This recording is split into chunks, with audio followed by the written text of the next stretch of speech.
Hello and welcome to the end of January 2016. Well, the SHOT Show has been had, and we have a few new products coming out, as they always do. Every year, the tail end of the year, they run out of inventory. It's not to spook anybody, drive prices up. It's just everybody runs their stock out in time to gear up for the stuff for the new season. And I guess if you do inventory in January, that saves you from counting a lot of stuff. If you can just get it out and changes your number so that you're not carrying a lot of money in inventory. It makes your books look better when you close out year end. So the SHOT Shows happen. I hear some good things coming. New toys. Last year we were working on just a unplanned project. We picked up a blackout upper on special discount, and then we just have no self-control, so we end up putting an Anderson lower under it, built a completely separate rifle. The thing we had with it though is it never quite dialed in the way we wanted, in which I think I've given some reason. If I haven't posted that video, it will. I think the blackout has some inherent accuracy issues, largely because of the powder choice, the case volume. You're taking a 223 and you're cutting it off and you're shoving a lot of bullet down in that case. There's not much room for powder.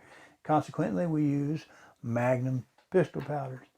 And the weight of the bullets we would use for whitetails or pigs, probably at 125. The two that seem to be going around most were the Hornady SST and 125 flat base, and the Nosler ballistic tip. Both of those are very good bullets, but they're 308, so they're designed for that 2,000 to 3,200 feet per second range.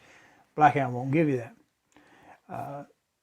So this year, found out Sierra has a purpose-built bullet for the 300 Blackout. It is a Sierra 135 grain 308 bullet. The sneaky thing about this is they call it a varminter instead of a blackout bullet or whatever.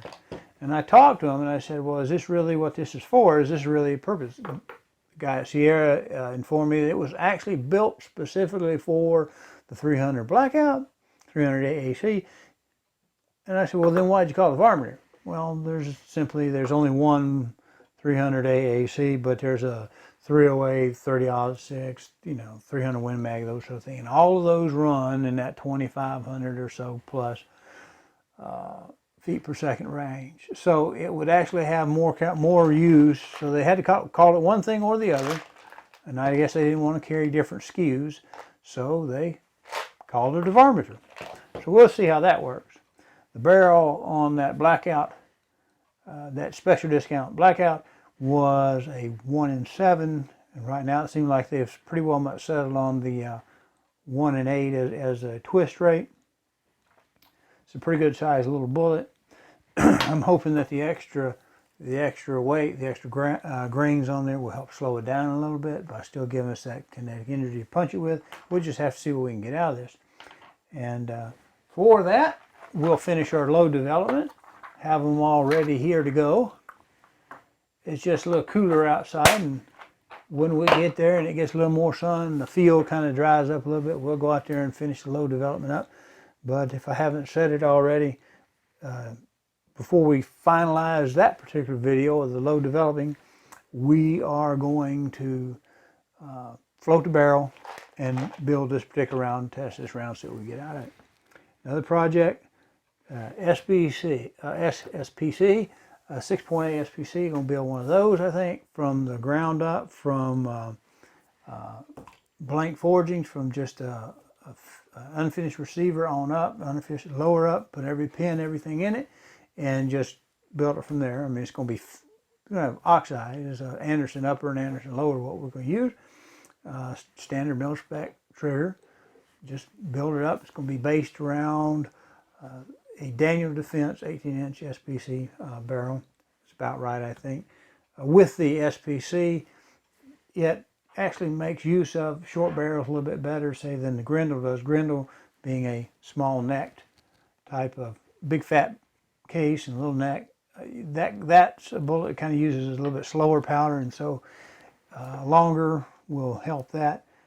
I think 18 inches plenty plenty long to burn all the powder, and it won't make the gun too heavy to kind of tote around, because it's not going to be a kind of a range gun, I don't expect. So we'll do that, get those things going, maybe chop them up in some shorter videos. So you still have to listen to the disclaimer, I got to do that. But the reason I make them so long is stick it all in one place, and to so y'all don't have to sit through the disclaimers as much. So anyway, welcome to 2016. We'll see if we actually get all of this done, because we have all kind of fun we got to keep up on a daily basis just to keep the lights on and the door shut. So we appreciate you, and come on back if you're interested. And if you're not, sorry, you know, I'm sure my videos are worth everything you pay for them, which is nothing. At least it'll be worth that. So come on back. We do appreciate you.